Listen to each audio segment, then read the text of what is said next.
on va informer à la population, toute la population de la région de Kindia, et au-delà, que la campagne de vaccination contre la poliomyélite commencera le 10 mai sur toute l'étendue du territoire de la région de Kindia qui nous concerne et sur toute l'étendue du territoire national. C'est la vaccination contre la poliomyélite. Vous savez, on a déjà organisé le premier tour, maintenant c'est le deuxième tour. Nous demandons, comme nous avons fait ce matin, parce que nous avons eu la chance de rencontrer toutes les délégations spéciales de la préfecture de Kindia, nous demandons à toutes les autorités, à toutes les familles, aux parents des enfants, aux agents de santé de se mobiliser pour que nos enfants, tous nos enfants, soient vaccinés contre la polio, parce que la poliomyélite, c'est une maladie invalidante. Il y a un moyen sûr pour protéger nos enfants contre la poliomyélite, c'est en acceptant de garder les enfants à la maison, attendre des équipes de vaccination qui vont leur donner des gouttes. Et la vaccination est vraiment gratuite.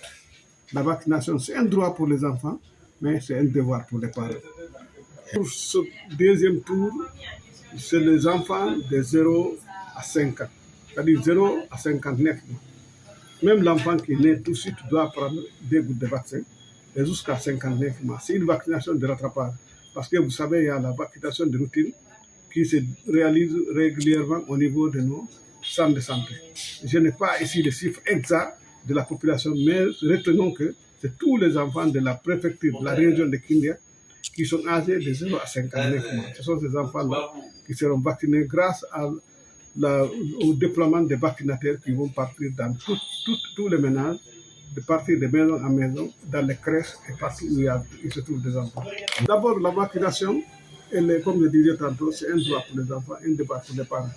Parce que la vaccination protège contre les maladies mortelles, les maladies les plus meurtrières de nos enfants. C'est notamment la rougeole, la coqueluche, la poliomyélite, la diphtérie et le tétanos.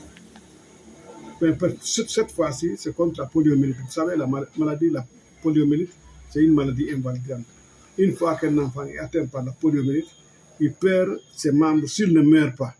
Alors, si l'enfant meurt, on ne souhaite pas de perdre son enfant, mais s'il ne meurt pas, il perd ses membres. En ce moment, il sera handicapé à vie. Ce sont ces enfants-là, ce sont ces adultes que vous rencontrez dans la rue en train de faire le mendiant. Et personne ne souhaite que son enfant soit à l'âge adulte et mendiant.